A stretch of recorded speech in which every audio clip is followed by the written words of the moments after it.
Mount Rushmore is one of those places that feels both iconic and kind of surreal. Four massive presidential faces carved into a granite cliff, staring out over the Black Hills of South Dakota. You've probably seen it on postcards, in movies, or even on coins. But beyond the dramatic visuals, Mount Rushmore has a layered story that blends art, politics, controversy, and American ambition. So let's dive into what it really is, how it came to be, and why it still sparks conversation today. First off, what is it?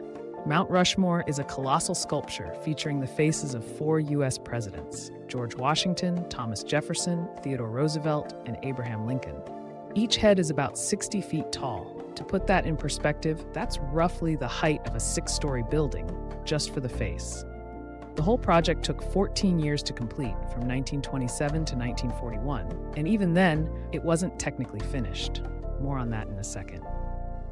The man behind it was sculptor Gutzon Borglum, a bold, eccentric artist with a massive vision. He didn't just want a regional landmark, he wanted to create a symbol of American greatness. Originally, the idea was to carve Western figures like Lewis and Clark or Buffalo Bill into the Black Hills to attract tourists. But Borglum thought bigger. He proposed presidents, ones that represented the founding, growth, development, and preservation of the United States. So why these four? Washington stands for the birth of the country. Jefferson represents expansion. Think the Louisiana Purchase. Lincoln symbolizes unity and the survival of the nation through the Civil War. Roosevelt, with his round glasses and mustache, represents industrial growth and the emergence of the U.S. as a world power. Together, they were meant to tell the story of American progress. Carving the mountain was no small feat. Workers used dynamite to blast away thousands of tons of rock, then fine-tuned the faces with jackhammers and chisels. Over 400 men worked on the project, often suspended from ropes or hanging from wooden chairs. Surprisingly, despite the dangerous conditions, no one died during construction. Now here's something most people don't know. The original plan was way more ambitious.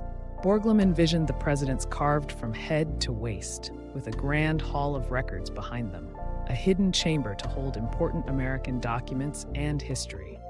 But funding dried up, especially after Borglum died in 1941. His son, Lincoln Borglum, took over briefly, but with World War II starting, the government shut down the project. What you see today is only a fraction of what was planned. Mount Rushmore draws about 2 million visitors a year. It's a staple of American tourism, part patriotic pilgrimage, part road trip bucket list. The surrounding area, including Custer State Park and the Crazy Horse Memorial nearby, adds even more to explore. But here's where things get real. Mount Rushmore is not without controversy. The Black Hills, where the monument stands, are sacred to the Lakota Sioux. The land was promised to them in an 1868 treaty, but that agreement was broken when gold was discovered. The U.S.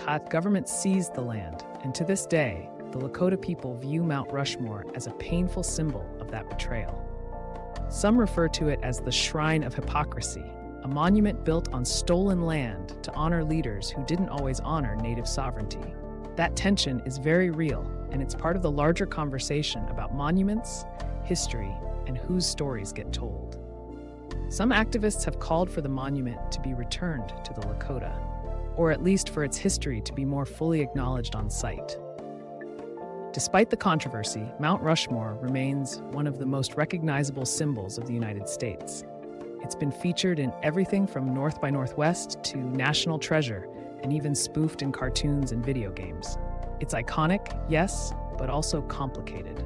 It reflects the nation's ideals, its contradictions, and its ongoing journey to understand itself.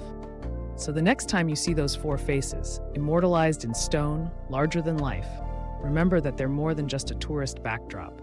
They represent a bold artistic vision, a snapshot of American values, and a deeper story that includes triumph, conflict, and the voices that still demand to be heard. Mount Rushmore isn't just carved into a mountain, it's carved into the American conversation.